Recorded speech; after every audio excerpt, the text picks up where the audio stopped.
अगदी तुमच्या फॅमिलीवर असतील किंवा दादांच्या फॅमिलीवर पणही बऱ्याच वेळेला आरोप करण्यात आले. त्यावेळेला दादा व्यथित होत होते, हे स्क्रीनवर दिसत होतं. पण त्याबाबत कधी तुमच्याशी त्यांनी चर्चा केली का? नाही, चर्चा व्हायची जरूर, कारण या सगळ्या घडामोडीमध्ये प्रकर्षाने मी त्यांच्या समेत असायचो. स्वाभाविकपणे त्या विषयावरती चर्चा व्हायची. त्याच्यातला नेमका मार्ग काय, वस्तुस्थिती काय, कशा पद्धतीने आपण या साऱ्या गोष्टीला सामोरं जायचं, या बाबतीमध्ये आम्ही परस्परांच्यामध्ये बोलायचो आणि त्या पद्धतीनेच आम्ही वाटचाल करत आलो. एन-डी-एमध्ये दादा आले, पुन्हा त्यांनी राष्ट्रवादी पक्षात पुन्हा प्रवेश केला आणि ती जी काही घडामोड होती, ज्यावेळेस सातत्यानं त्यांच्या याच्यावर आरोप होत होते, तेव्हा त्यांनी समाधीस्थळावर जाऊन पश्चातापही केला. पुन्हा अ, अ, वेगळा गट स्थापन केला आणि त्यातून होणारी ही राजकीय घडामोड. पण यामध्ये जी माणूस म्हणून त्यांची होणारी जी काही मनस्थिती होती, त्याबद्दल कधी त्यांनी तुमच्याशी चर्चा केली का? नाही, एक असं आहे की एक तर दादा स्पष्ट वक्ते, ते त्यांच्या धाटणीमध्ये बोलायचे. त्याच्यामुळे एखादी बाब अजाणतेपणाने बोलून गेली, त्याचं शल्य त्यांच्या मनामध्ये सतत राहिलं.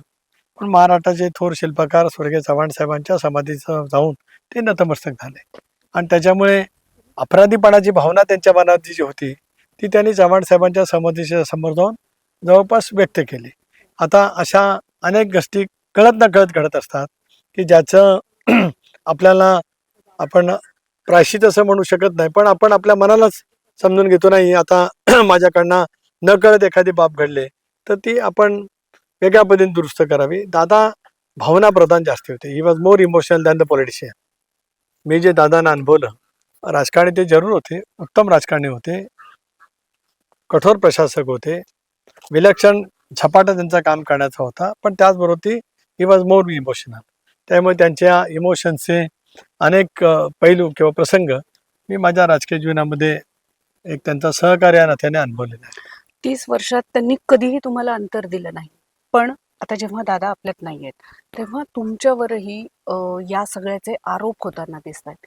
या सगळ्याकडे तुम्ही कसं बघताय? आता मनाला प्रचंड क्लेश आणि वेदना होतो. एकीकडे दादांसारखे सहकारी नाहीत, जीवाभावाचं कुटुंबातील व्यक्ती, कुटुंबप्रमुखच नाहीत, हे दुःख असताना अशापैकी आरोप होतात.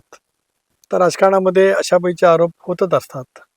त्याला त्याच पद्धतीने सामोरं जावं लागतं असतं.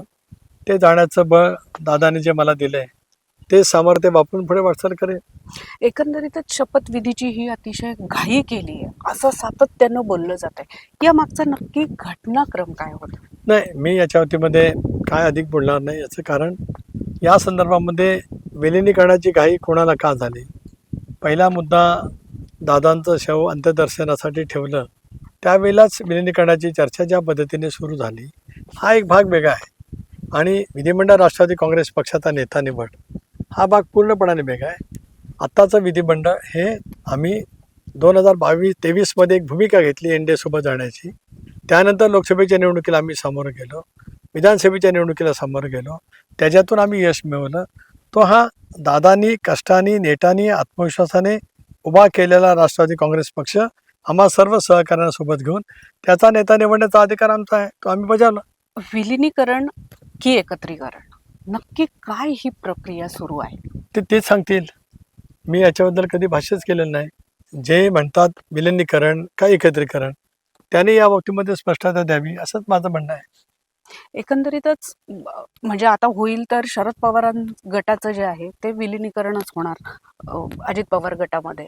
पण जर झालं तर याच्या शक्यता नक्की काय आहे? नाही, आज आणि ही चर्चा मुळात सुरू कुठून झालेली आहे? मला माहीत नाही ना, ही चर्चा ज्याने कोणी सुरू केली ते त्याच्या बाबतीमध्ये अधिक राजकीय प्रकाश टाकू शकतात, ते त्याच्याबद्दलची अधिक माहिती त्या ठिकाणी सांगू शकतात.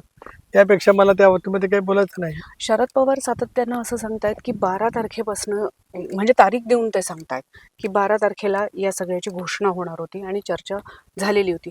अजितदादांनी या संदर्भातली काही चर्चा तुमच्याशी केलेली होती का? तर एक असं आहे की आदरणीय साहेबांनी जे व्यक्त केलेलं आहे त्याच्या बाबतीमध्ये मी बोलणार नाही. मी यापूर्वीसुद्धा 2.5 वर्षामध्ये कधीच, कारण साहेब 6 दशकाचे देशांतील एक लोकोत्तर नेतृत्व आहे. आम्ही जे काय घडलो त्याच्यामध्ये साहेबांचे आशीर्वाद खूप मोठे आहेत, पण त्याच्यामुळे त्या बाबतीमध्ये मी काय बोलणार नाही. ज्या ज्या वेळेला काही प्रश्नचिन्ह निर्माण होतील या बाबतीमध्ये पुढे प्रश्नचिन्ह नव्हे ज्या ज्या वेळेला काही बाबी येतील त्या त्या वेळेला त्या बाबतीमध्ये मी नक्की बोलेन.